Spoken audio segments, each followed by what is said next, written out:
بسم اللہ الرحمن الرحیم۔ نام مصعب، کنیت ابو محمد، والد کا نام عمیر اور والدہ کا نام حناس بنت مالک تھا۔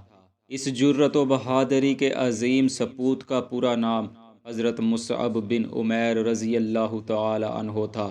آپ زمانہ جاہلیت میں مکہ کے مالدار گھرانے سے تعلق رکھتے تھے۔ نہایت حسین و خوش رو نوجوان تھے۔ والدین کے انتہائی لاڈلے اور ناز و نعمت سے پلے بڑے تھے۔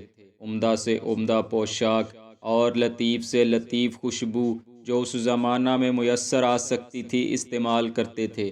ان کے حسن و جمال اور ناز و نخرے کا عالم یہ تھا کہ خود سرور کائنات حضرت محمد رسول اللہ صلی اللہ علیہ وآلہ وسلم فرمایا کرتے تھے کہ مکہ میں مصعب بن عمیر سے زیادہ کوئی حسین، خوش پوشاک اور پروردہ نعمت نہیں ہے۔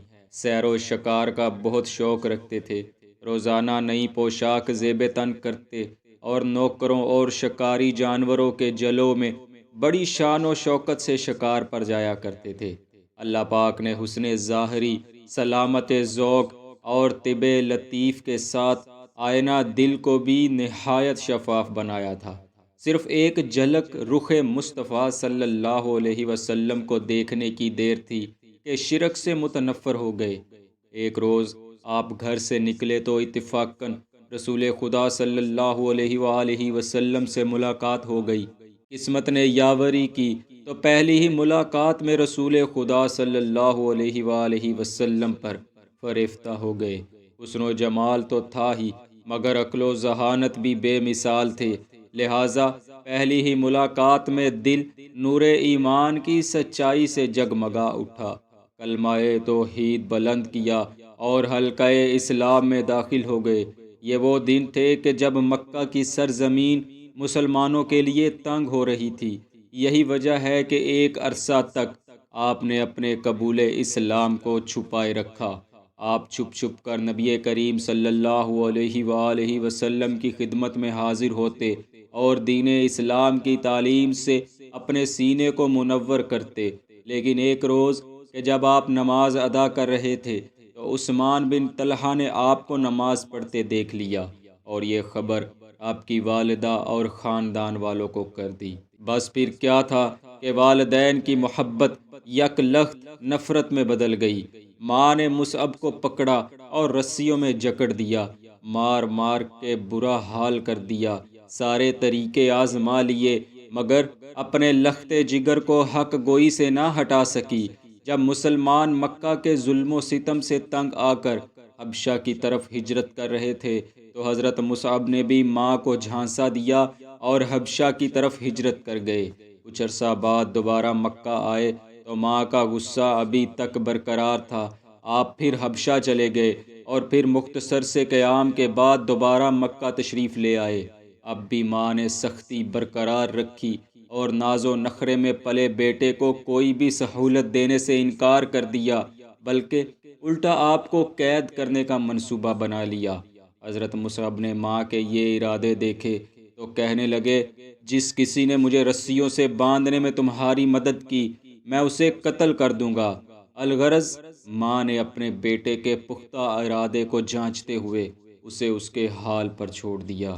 حضرت مصعب نے گھر پر الوداعی نگاہ ڈالی اور ماں سے کہا، پیاری اماں، میں آپ کا ہمدرد اور خیر خواہ ہوں، بس ایک مرتبہ اپنی زبان سے حق اور سچ کی گواہی دے دیں۔ ماں نے غضبناک لہجے میں کہا، ستاروں کی قسم، جب تک میری عقل اور ہوش و حواس کام کریں گے میں تمہارے دین میں کبھی داخل نہیں ہوں گی۔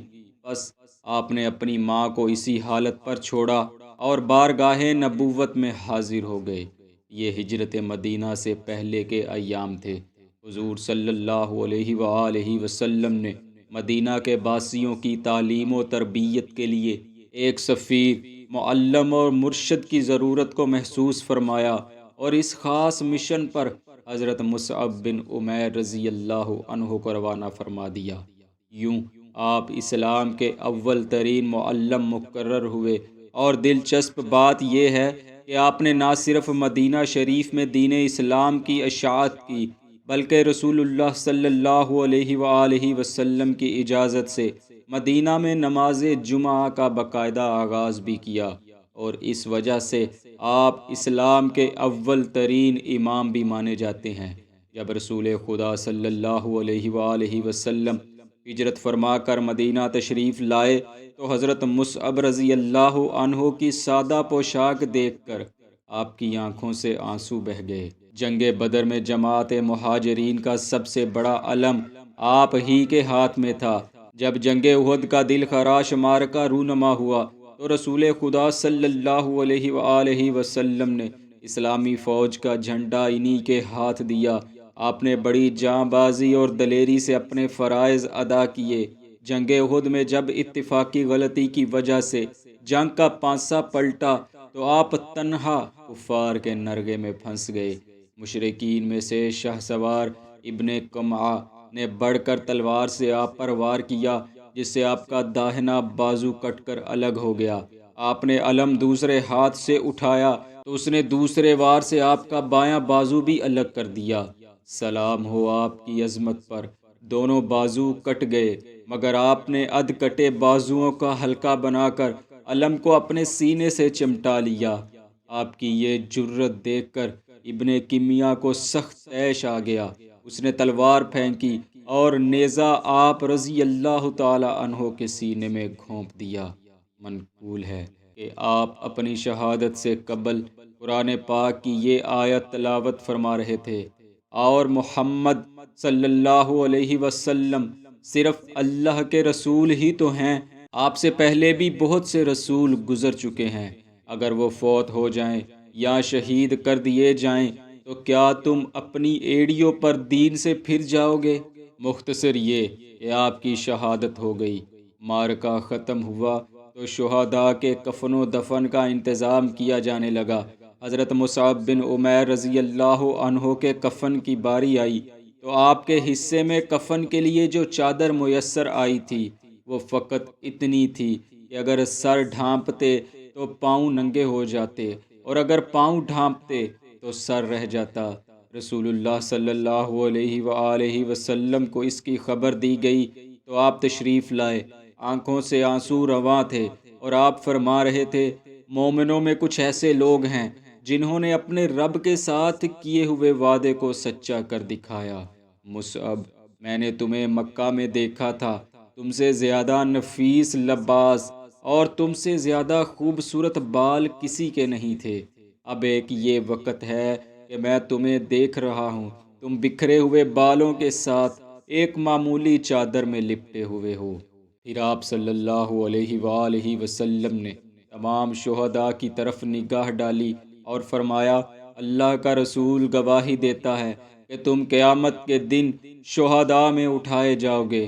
پھر آپ نے صحابہ کو حکم دیا، مصعب کے سر کو چادر سے ڈھانپ دو اور قدموں کو ازہر گھاس سے ڈھانپ دو اور پھر قبر میں دفن کر دو۔ بس ایسا ہی کیا گیا۔ دعا ہے اللہ کریم ان پر اپنی لاتعداد رحمتوں کا نزول فرمائے اور ہمیں ان کے نقش قدم پر چلتے ہوئے زندگی بسر کرنے کی توفیق عطا فرمائے۔ آمین۔